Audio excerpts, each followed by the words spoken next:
দক্ষিণ কোরিয়ার একটি বিমানবন্দরে ১৮১ জন আরোহী সহ একটি বিমান বিধ্বস্ত হয়েছে। এতে নিহতের সংখ্যা বেড়ে পৌঁছেছে ৪৭ জনে। দেশটির দক্ষিণ পশ্চিমাঞ্চলীয় অঞ্চলে মুয়ান আন্তর্জাতিক বিমানবন্দরের রানওয়ে থেকে ছিটকে গিয়ে পাশের দেওয়ালের সাথে সংঘর্ষ হয় বিমানটির। এ সময় বিমানটিতে মোট ১৭৫ জন যাত্রী ও ৬ জন ক্রু ছিলেন। রোববার ২৯ ডিসেম্বর পৃথক প্রতিবেদনে এই তথ্য জানিয়েছে বার্তা সংস্থা রয়টার্স ও সংবাদ মাধ্যম আল জাজিরা। প্রতিবেদনে বলা হয়েছে, দক্ষিণ কোরিয়ার মুয়ান শহরের একটি বিমানবন্দরে অবতরণের সময় একটি যাত্রীবাহী বিমান রানওয়ে থেকে ছিটকে গিয়ে বিধ্বস্ত হওয়ার পর অন্তত ৪৭ জনের নিহত হওয়ার খবর পাওয়া গেছে।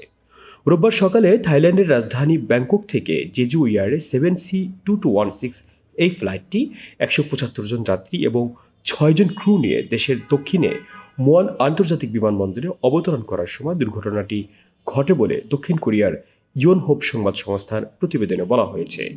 এদিকে দুর্ঘটনার পর সোশ্যাল মিডিয়ায় ছড়িয়ে পড়া একটি ভিডিওতে টুইন ইঞ্জিন এই প্লেনটি রানওয়ে থেকে ছিটকে গিয়ে একটি দেওয়ালে বিধ্বস্ত হতে দেখা যায়।